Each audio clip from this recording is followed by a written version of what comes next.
सीमांत क्षेत्र भी है, नेपाल बॉर्डर भी है, वहाँ पर धारचूला से लेकर पूरे क्षेत्र के लोग आकर एक नीचे जहाँ स्टेशन पहुँचता है वो टनकपुर है, वहाँ से प्रदेश की राजधानी देहरादून के लिए भी एक मैंने नई ट्रेन चलाने की मांग करी थी उनसे, मैंने अनुरोध किया था, तो उस पर भी उन्होंने मुझे आश्वस्त किया है कि नई ट्रेन का मार्ग बनाकर नई ट्रेन वहाँ पर चलाई जाएगी। और लंबे समय से जो बागेश्वर टनकपुर रेल लाइन जो हमारी सामरिक रूप से भी बहुत महत्वपूर्ण है और आदरणीय प्रधानमंत्री जी के भी प्राथमिकता में वो है, उन्होंने हल्द्वानी में अपनी एक जनसभा के दौरान भी उस बात को कहा था कि जल्दी से जल्दी उसका ब्रॉड गेज में डीपीआर बनाकर भारत सरकार के स्तर पर उसकी भी जल्दी स्वीकृति प्राप्त हो। दूसरा, रामनगर, हरिद्वार और देहरादून के लिए नई रेल सेवा की भी बात हुई है, उस पर भी उन्होंने आश्वस्त किया है कि नहीं, क्योंकि पर्यटन की दृष्टि से रामनगर एक बड़ा सेंटर है और रामनगर आने वाले टूरिस्ट हरिद्वार मां गंगा के भी दर्शन करें, देहरादून भी आए, राजधानी है, तो उसके लिए भी एक बात हुई है। इसके अलावा एक ट्रेन जो बाबा विश्वनाथ की धरती से, काशी से हरिद्वार के लिए भी मां गंगा के इस स्थान से लेकर मां गंगा के उस स्थान तक के लिए भी मैंने इनको बात की। उन्होंने मुझे आश्वस्त किया कि वंदे भारत एक्सप्रेस का जो भी फिजिबिलिटी जहां से ठीक बन पाएगी, उसका जो क्राइटेरिया होगा उसमें बनाया जाएगा। और मैं निर्मला सीतारमण जी से भी मैंने भेंट करी है, क्योंकि सौंग डैम देहरादून के लिए बहुत आवश्यक है। अगले आने वाले 50 सालों के लिए पानी की जो भी पेयजल की समस्या है उसका निदान सौंग डैम के बनने से हो पाएगा। और 15,000 लगभग आबादी ऐसी है जो प्रत्येक वर्ष सौंग नदी में ज्यादा पानी आने से कहीं न कहीं बाढ़ या अन्य प्रकार की जो परेशानियां होती हैं वर्षा काल में, उस सौंग नदी के अधिक बहाव में आने के कारण से या उफान पर होने के कारण से आती है।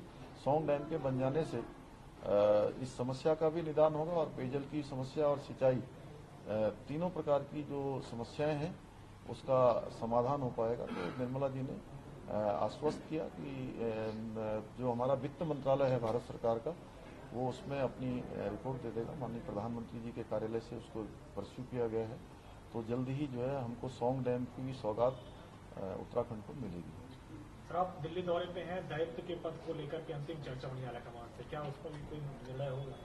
नहीं, उस पर चर्चा हमारी लगातार चलती ही रहती है और वो संगठन का चूंकि काम है तो उस पर संगठन के स्तर पर सभी स्तरों पर बात होती है और ठीक समय पर सभी समय पर जिससे निर्णय होता है। चारधाम यात्राएं शुरू होने वाली हैं और उत्तराखंड में बर्फ, बारिश, तूफान सब कुछ चल रहा है, तो किस तरह से देखते हैं यात्रा को सुनिश्चित हो सके यात्रियों के संदर्भ में? देखिए, ये तो चूंकि प्राकृतिक चीजें हैं, लेकिन उसके अलावा लगातार चारधाम यात्रा की हमारी तैयारियां पूरी हैं और 22 अप्रैल को गंगोत्री यमुनोत्री के कपाट खुलेंगे, 25 को केदारनाथ जी के और 27 को बद्रीनाथ जी के कपाट खुलेंगे। तो यात्रा अच्छी होगी। 8 लाख से भी ज्यादा लोगों ने अभी तक अपना पंजीकरण यात्रा के लिए करा लिया है और तेजी से पंजीकरण हो रहे हैं। मैं समझता हूं कि गत वर्ष से भी ज्यादा इस बार यात्रा होगी, उसी लिहाज से हमने सारी तैयारियां भी पूरी करी हुई हैं। कोरोना का कोई असर यात्रा पे तो नहीं पड़ेगा, क्योंकि देश भर में लगातार कोरोना के केसेस बढ़ते जा रहे हैं? नहीं, तो कोरोना की जो भी गाइडलाइन होगी उसको हम लोग पूरी तरह से पालन करेंगे और हमारा प्रयास होगा कि सभी यात्रियों की, जो भी तीर्थ यात्री हैं, श्रद्धालु हैं, उनकी यात्रा अच्छी हो, सुरक्षित हो और स्वास्थ्य की दृष्टि से भी अच्छी हो और सरलता से हो।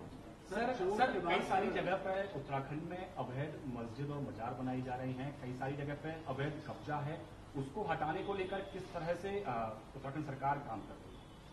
देखिए, अवैध अतिक्रमण जहां भी होगा उसको हम सख्ती से हटाएंगे और हमने सभी को कह दिया है कि स्वतः ही जहां पर इस प्रकार की चीज है, जहां भी अवैध अतिक्रमण है उसको स्वयं हटा लें, अन्यथा कुछ दिनों के बाद तो सरकार हटाएगी, प्रशासन हटाएगा ही।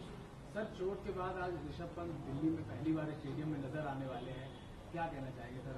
अपने टीममेट्स का उत्साह बढ़ाएंगे? नहीं, उनको बहुत शुभकामनाएं हैं कि एक बड़ी आपदा उनके ऊपर आई थी और उसमें से वो निकल कर आए हैं, तो अब वो आने वाले हर परीक्षा में और हर मैदान पर उत्कृष्ट प्रदर्शन करेंगे और हमारे देश का नाम ऊंचा करेंगे। सर यूसीसी को लेकर सर कब तक फाइनल ड्राफ्ट मिल जाएगा और कब तक हम देख सकते हैं प्रदेश में? यूसीसी पर काफी काम हो गया है और जल्दी ही हमारी कमेटी जो है उसका फाइनल ड्राफ्ट तैयार करने की ओर आगे बढ़ रही है और अगले 2-3 महीने में लगभग पूरा हो जाएगा। धन्यवाद।